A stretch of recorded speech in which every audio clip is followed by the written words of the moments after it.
So I got this lawnmower for free, and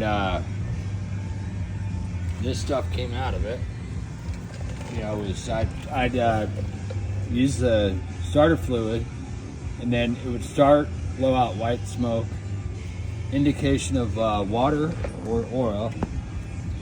I assumed it was water.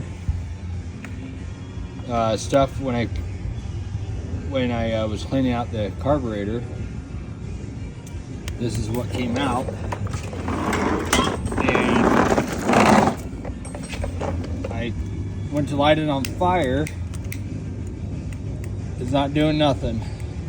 So that's just water, because gasoline should do this. That's what gasoline should do. So there you go.